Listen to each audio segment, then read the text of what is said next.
Hello again. Welcome to our study.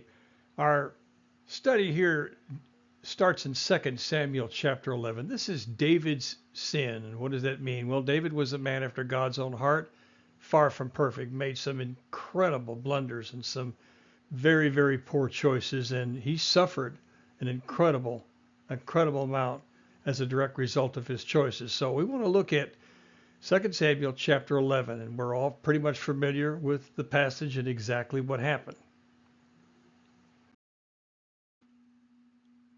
Well, this chapter gives us the account of the downfall of a man, again, that was after God's own heart. He'd been surrendered to the will of God. He was a generous man, a kind man, and desired much to keep in God's plan for his life.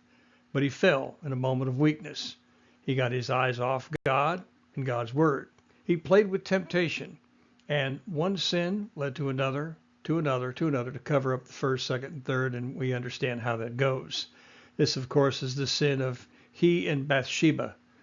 Well, his sin led him down the deepest depths of vileness and dishonor. He committed one of the most outrageous crimes one man ever committed against another. There's no use trying to excuse this sin to the skeptics. There's absolutely no excuse for it. God did not excuse him, but sent his prophets to rebuke him, saying, "By this deed thou hast given great occasion to the enemies of the Lord to blaspheme." We find that in 2 Samuel chapter 12. Well, the people considered David a very great man, a great hero, and unless the Bible writers had been guided by God himself, they would surely have tried to cover up David's contemptible sin. But the Bible does not do so, and thank God for that. The Bible exposes the sin and holds up the sinner as a warning. David was forgiven, but he drank very deeply from the bitter cup he had prepared for himself. He sinned, and he suffered as a direct result of those consequences. Well, David suffered through his own children what was just the fruit of his own terrible sin. He was perfectly conscious of all of it.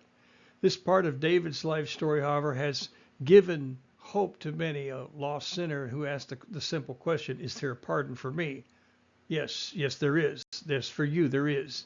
You see, David found mercy and pardon because he confessed his sin. And so can anyone who does the same thing. So anyone who desires, you can have pardon for your sin, regardless of what it was, how bad it was, how often it was, when it was. Those things do not matter. If we come to him sincerely and honestly and ask him to forgive us, he will.